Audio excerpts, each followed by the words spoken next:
Hello dear students, देखिए आज हम जो आपके सामने टॉपिक लेकर के आए हैं एक बड़ा ही अच्छा टॉपिक है, धमाकेदार टॉपिक है। देखिए हर एग्ज़ाम में इस तरह के क्वेश्चन आते हैं। हम बात कर रहे हैं जीवन की मौलिक इकाई, एक जो हमारा फंडामेंटल यूनिट ऑफ लाइफ है, लेसन नंबर 5 हमारे पास 9th क्लास का। लेकिन ये एक ऐसा लेसन है जिसमें आप यदि किसी भी जॉब के लिए एग्ज़ाम देते हैं, चाहे आपके पास ग्रुप डी हो या ABCD कोई भी एग्ज़ाम हो, उसमें भी मोस्टली ये प्रश्न पूछे जाते हैं। यदि आप HTET का एग्ज़ाम देते हो उसमें भी इसमें से क्वेश्चन आते हैं। CTET का एग्ज़ाम देते हो या आप HSSC के हमारे जो हरियाणा स्टाफ सिलेक्शन कमीशन के जो एग्ज़ाम होते हैं किसी भी जॉब के लिए, चाहे JEE हो, चाहे हमारे पास क्लर्क हो, चाहे आप टीचर्स हो, चाहे किसी भी तरह का आप एग्ज़ाम में बैठते हैं, तो उसमें इस तरह के क्वेश्चन मोस्टली पूछे जाते हैं, ऑब्जेक्टिव क्वेश्चन होते हैं। लेकिन अब यहाँ पर एक एक लाइन में एक एक क्वेश्चन आपके लिए क्लियर करते जाएंगे और इन क्वेश्चन को जो है नोट कर लीजिएगा। बड़े ही इंपॉर्टेंट क्वेश्चन है और आपके सिलेबस को भी ये कवर करते हैं। 9th क्लास के सिलेबस को भी करते हैं। STET CTET चाहे आपका जो अदर एग्ज़ाम होगा उसमें ये क्वेश्चन बड़े ही इंपॉर्टेंट है और इनको ज़रूर देखिए। तो चलिए हम शुरू करते हैं बिना देरी किए। आपके लिए हमारे पास जो 1 मार्क्स वाले क्वेश्चन हैं और जो एग्ज़ाम में हमेशा आते रहते हैं, तो चलिए शुरू करते हैं। और आप देख रहे हैं आपका अपना चैनल physics.edu.rajendra। चैनल को लाइक भी कीजिए और सब्सक्राइब भी जरूर कीजिए। तो शुरू करते हैं। हमारा जो आज का टॉपिक है, NCERT की बुक को भी हमने इसके अंदर कवर किया है। देखिए बहुत ही अच्छी बुक है हमारी NCERT की, उसको भी हमने इसके अंदर कवर किया है। तो फंडामेंटल ऑफ लाइफ, जीवन की मौलिक इकाई, कोशिका जो हमारी है, इसकी बात करेंगे हम। देखिए अब एक एक नंबर के हमारे पास ये क्वेश्चन देंगे, आप सिर्फ साथ साथ याद करते रहिए, साथ साथ याद है। देखिए सेल, जिसको हम कोशिका बोलते हैं, जीवन की मौलिक इकाई है। चाहे हम एक कोशिका हो या उसके बहुकोशिका के एक सेट द्वारा गठित होने की बात करते हैं। यानी कि सेल का एक जीवन की मौलिक इकाई है। कोशिका एक कोशिका भी हो सकती है और बहुकोशिका भी हो सकती है। There is no bar in this case. देखिए नेक्स्ट पॉइंट कोशिका के बारे में क्या है। कोशिका हमारे जीवन को आकार प्रदान करता है, इसलिए यह शरीर की संरचनात्मक इकाई है। शरीर के सभी कार्य कोशिकीय स्तर पर होते हैं, इसीलिए शरीर की क्रियात्मक इकाई है। देखिए हम कोशिका को हमारे शरीर की क्रियात्मक और संरचनात्मक इकाई कहते हैं। क्यों कहते हैं? क्योंकि एक तो ये आकार प्रदान करती है, इसलिए संरचनात्मक इकाई है। संरचना का मतलब आकार ही होता है एक तरह से, भी इसका उसका ढांचा किस तरह से, तो आकार का मतलब संरचना। और देखिए ये क्रियात्मक इकाई है क्योंकि ये सभी कार्यों को करती है, इसलिए इसको क्रियात्मक इकाई भी कहते हैं। क्योंकि कार्य से संबंधित क्या होगा, क्रियात्मक इकाई है। ठीक है, क्लियर पॉइंट। देखिए जब कोशिका की खोज की गई तो उसमें सबसे बड़ा योगदान किसका रहा था? कॉर्क का रहा था। एक पदार्थ जो वृक्ष की छाल से प्राप्त होता है और सबसे पहले कोशिका जो है किसने और देखा था? जो सबसे पहले हमारे जो रॉबर्ट हुक थे, उन्होंने 1665 ईस्वी में कोशिका को देखा था एक कॉर्क के माध्यम से। देखिए कोरक का अर्थ भी कई बार आ जाता है। कोरक का क्या अर्थ आता है हमारे पास? कोरक का मतलब हम लेते हैं छोटा सा कमरा लेते हैं। कोशिका शब्द का क्या अर्थ है? यह शब्द किसने दिया था? तो कोशिका शब्द का अर्थ है छोटा कमरा, और दिया किसने था? ये रॉबर्ट हुक ने। और कई बार मिनी हाउस भी इसको हम बोलते हैं। नेक्स्ट देखिए, एक कोश के जीव का उदाहरण दीजिए। तो एक कोश के जीव में हमारे पास अमीबा है, पैरामीशियम है, बैक्टीरिया है तथा क्लेमिडोमोनास है हमारे पास। ये हैं एक कोशिकीय जीव, याद रख लीजिए, बड़ा इंपॉर्टेंट है। एक कोश के जीव में अमीबा, पैरामीशियम सबसे मेन है हमारे पास। अमीबा और पैरामीशियम, बैक्टीरिया भी इसी जो है कैटेगरी में आते हैं, और जो हमारे पास क्लेमिडोमोनास है वो भी इसी के कैटेगरी में आते हैं। और बैक्टीरिया सेल को हम देखिए प्रोकैरियोट भी बोलते हैं। क्या बोलते हैं? बैक्टीरिया सेल को प्रोकैरियोट भी बोलते हैं, याद रखिएगा। देखिए फूल और जो फल होते हैं, देखिए बैक्टीरियल सेल को क्या बोलते हैं? प्रोकैरियोट। और फूल और जो फल आते हैं वो किस में आते हैं? क्रोमोप्लास्ट में आते हैं। पौधे की पत्तियों में क्या होता है? क्लोरोप्लास्ट होता है। पौधे की जड़ में क्या होता है? ल्यूकोप्लास्ट होता है। बड़े इंपॉर्टेंट है, याद कर लीजिए। बैक्टीरिया सेल प्रोकैरियोट, फूल और फल में क्रोमोप्लास्ट, पौधे की पत्तियों में क्लोरोप्लास्ट, और पौधे की जड़ में ल्यूकोप्लास्ट। ये देखिए बिल्कुल आसान है, डिफरेंस आपको याद होना चाहिए। अब चलते हैं हम कोशिका। देखिए हमारा जो शरीर है वो किस तरह से बना है। देखिए हमारे शरीर की सबसे छोटी इकाई क्या है? कोशिका है। और जब हम कोशिकाओं का जाल जब बन जाता है तो कोशिकाओं से मिलकर बनते हैं ऊतक, और उत्तकों से मिलकर बनते हैं अंग, और अंग से बनता है हमारी अंग प्रणाली, और अंग प्रणाली से हमारी पूरी बॉडी बन जाती है, यानी कि पूरा जीव बन जाता है। इनकी कोशिका सबसे छोटी है, फिर कोशिका से बड़े ऊतक हैं, ऊतक से बड़े अंग हैं, अंग से बड़े अंग प्रणाली, और फिर हमारा पूरा ही जीव आ जाता है। अब देखिए नेक्स्ट क्वेश्चन, कवक कैसा जीव है? कवक एक बहुकोशिकीय जीव है, याद रखेंगे। कवक क्या है? बहुकोशिकीय जीव है। सबसे पहले जीवित कोशिका का पता किसने लगाया था? लुवेनहक ने 1674 में। किसने लगाया था? लुवेनहक ने 1674 में सबसे पहले इसका पता लगाया था। नेक्स्ट देखिए पॉइंट हमारे पास है, कोशिका में केंद्र का पता सर्वप्रथम किसने लगाया था और कब लगाया था? रॉबर्ट ब्राउन ने सबसे पहले केंद्रिका का, केंद्रक की बात कर रहा है ये, केंद्रक का पता सबसे पहले रॉबर्ट ब्राउन ने सन 1831 में लगाया था। देखिए जो हमारे पुरकिंजे थे जो, उन्होंने जीव द्रव्य खोजा था, और कब खोजा था? 1839 में इन्होंने जीव द्रव्य की खोज की थी। जो सारे कोशिका के अंदर जितने भी पदार्थ होते हैं वो हमारे जीव द्रव्य के अंदर ही आते हैं, ठीक है ना। देखिए नेक्स्ट पॉइंट, इलेक्ट्रॉन सूक्ष्मदर्शी की खोज कब किया गया था हमारे पास? 1940 में इलेक्ट्रॉन सूक्ष्मदर्शी की खोज की गई थी हमारे पास।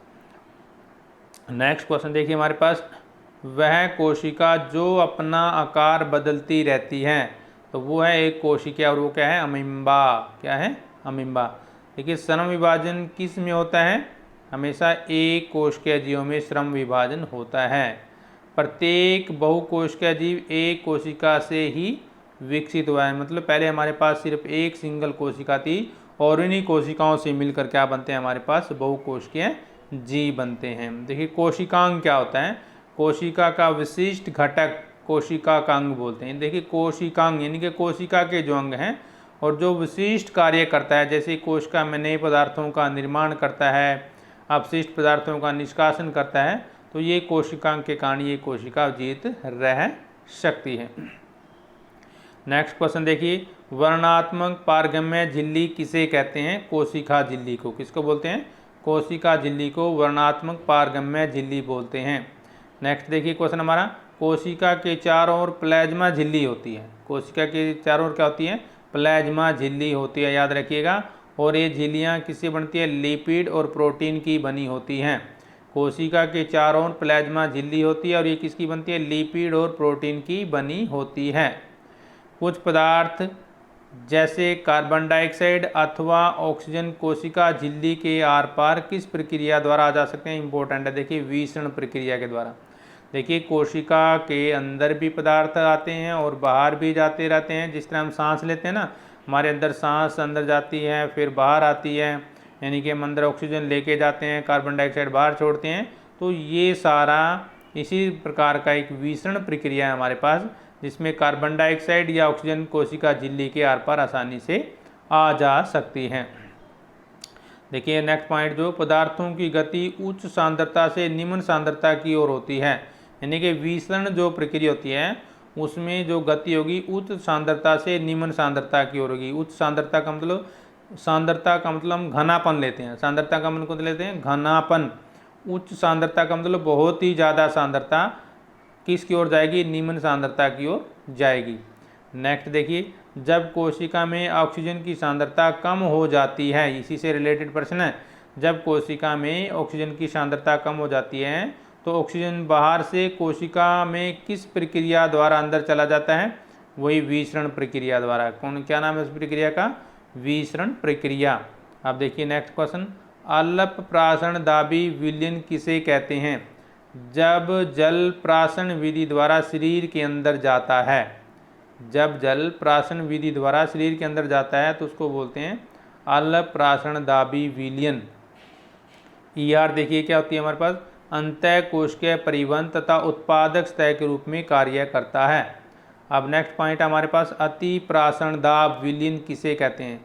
यदि कोशिका के बाहर वाला विलयन अंदर के विलयन के घोल से अधिक सांद्र रहे तो जल प्राशन द्वारा कोशिका के बाहर आ जाएगा।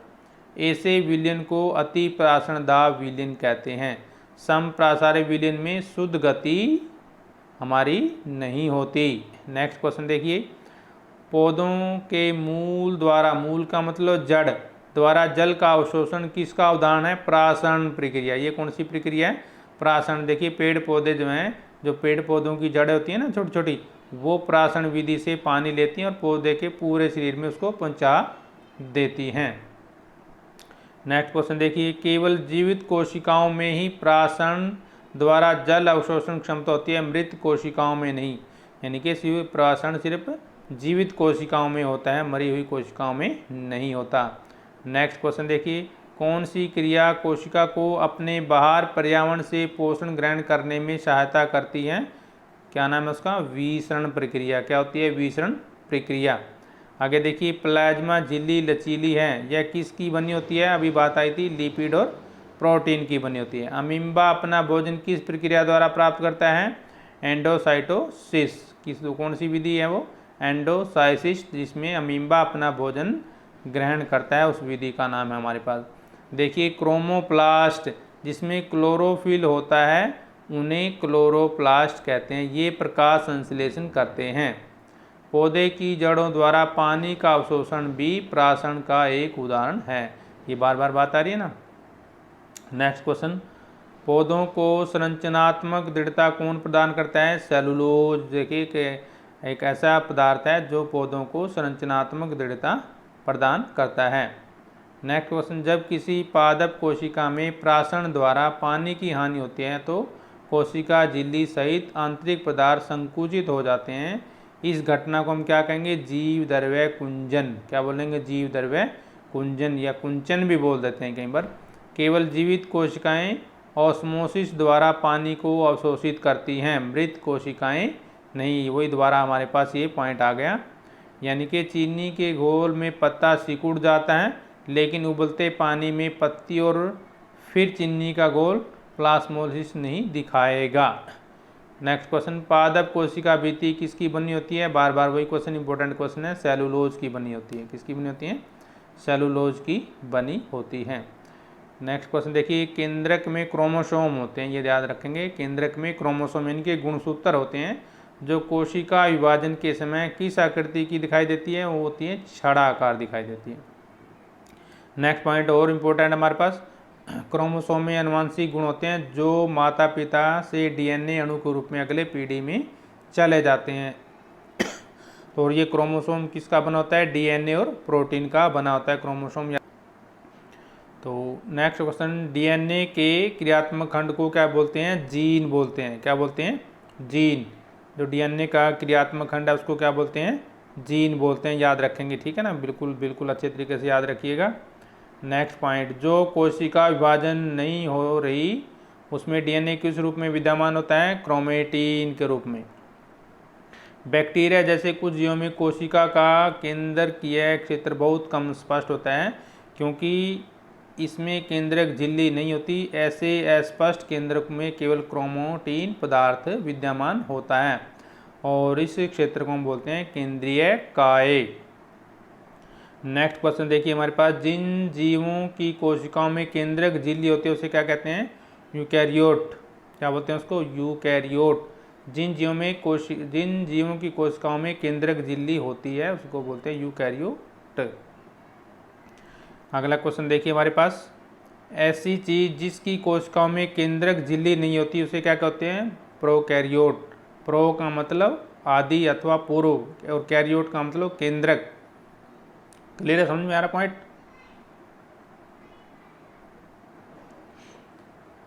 कोशिका की सबसे बाहरी दीवार का नाम कोशिका झिल्ली।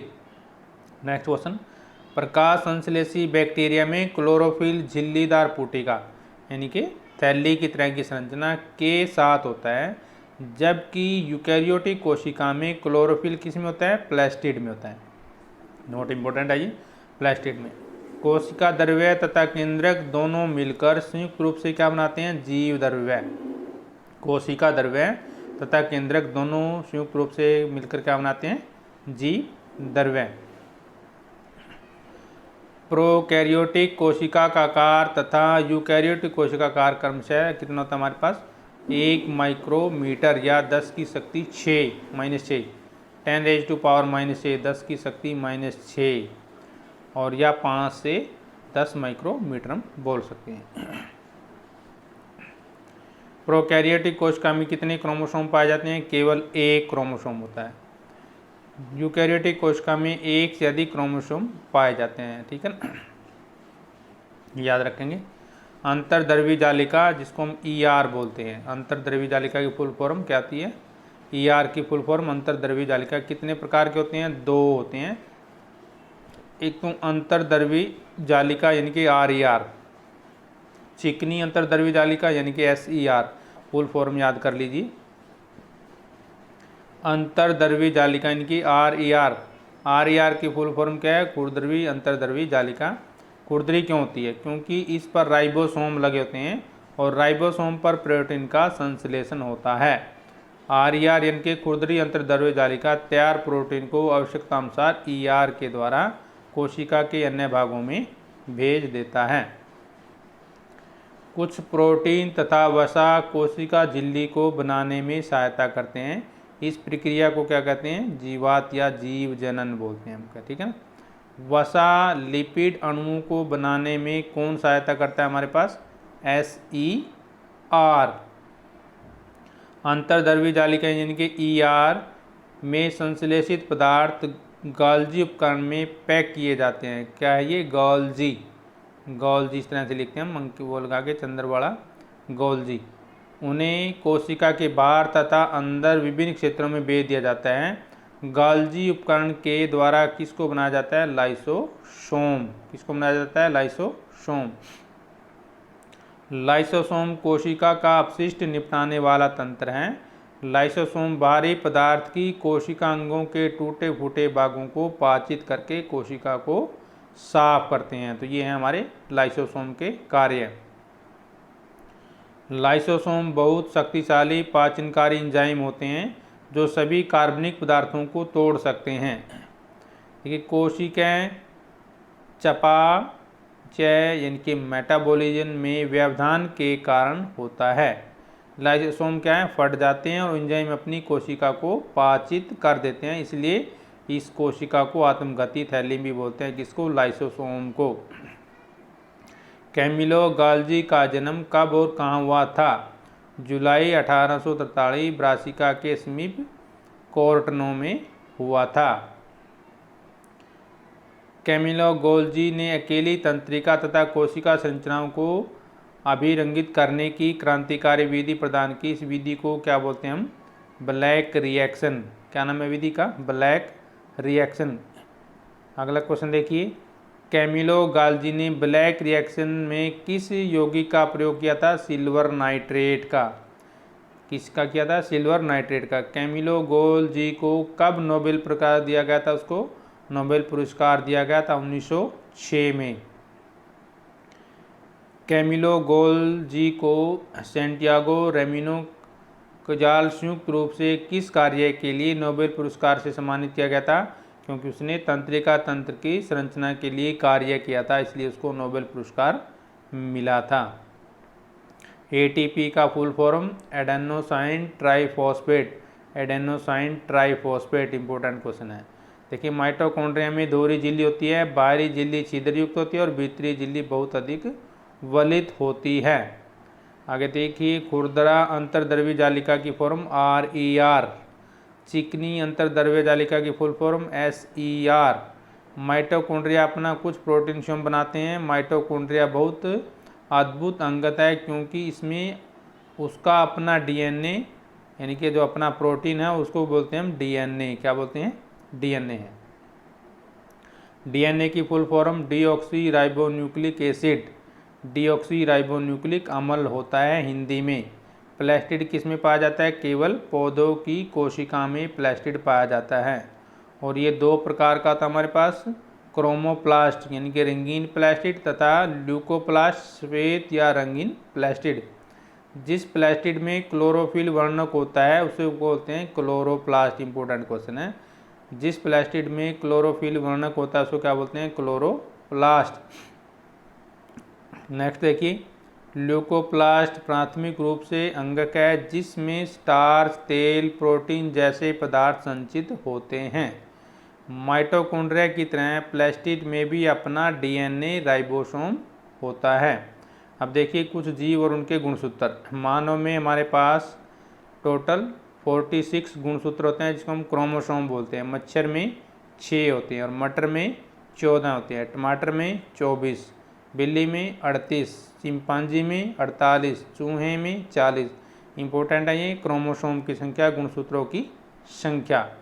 आगे देखिए चूहे में 80, कबूतर में चूहे में हमारे 40, कबूतर में 80, गेहूं में 42, मक्का में 20, खरगोश में 44, घोड़े में 64 और आलू में 48, तंबाकू में भी 48।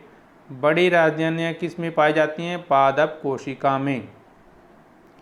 आगे देखिए एक कोश के जीव जैसे अमीबा की खाद्य राजधानियों में उसके द्वारा उपयोग में लाए गए खाद्य पदार्थ होते हैं। याद रखेंगे ये पॉइंट। जीवन की एक मूलभूत क्रियात्मक इकाई तथा संजीवों की एक मूलभूत संरचनात्मक इकाई को हम कोशिका बोलते हैं। ल्यूकोप्लास्ट का प्राथमिक कार्य क्या है? संचय करना। किसी भी पदार्थ को वो संचय कर लेता है। नेक्स्ट देखिए प्रोकैरियोटिक कोशिकाओं में कोई भी झिल्ली युक्त अंगक नहीं होता। उनके क्रोमोसोम के स्थान पर क्या पाए जाते हैं? न्यूक्लिक अम्ल पाए जाते हैं। नेक्स्ट क्वेश्चन, कोशिका भित्ति किसकी बनी होती है? सेलुलोज की। Important question. तो ये देखिए चयापचय क्या होता है? मेटाबॉलिज्म को संदर्भित करता है। सभी रासायनिक या भौतिक रासायनिक प्रतिक्रियाएं जो कोशिका या जीवों को बाहर निकालता है, इसको बोलते हैं चयापचय। पौधों में प्रकाश संश्लेषण के लिए क्लोरोप्लास्ट महत्वपूर्ण है। क्लोरोप्लास्ट सेल की रसोई भी बोलते हैं। क्रोमोप्लास्ट के प्रकार में क्लोरोफिल के अलावा विभिन्न पीले नारंगी रंग भी होते हैं। ल्यूकोप्लास्ट मुख्य रूप से ऑर्गेनेल हैं जिसमें स्टार्च, तेल और प्रोटीन ग्रेनुअल जैसे पदार्थ संग्रहित होते हैं। तो ये था हमारा जीवन की मौलिक इकाई जो 9th का लेसन था और इसमें हमने लगभग हर एग्जाम को कवर करने की कोशिश की है। बड़ा ही इंपॉर्टेंट चैप्टर हमारे पास, इसको याद कर लीजिए। नेक्स्ट वीडियो के हम जल्दी हाजिर होंगे, तब तक लेते हैं आपसे इजाज़त। जय हिंद।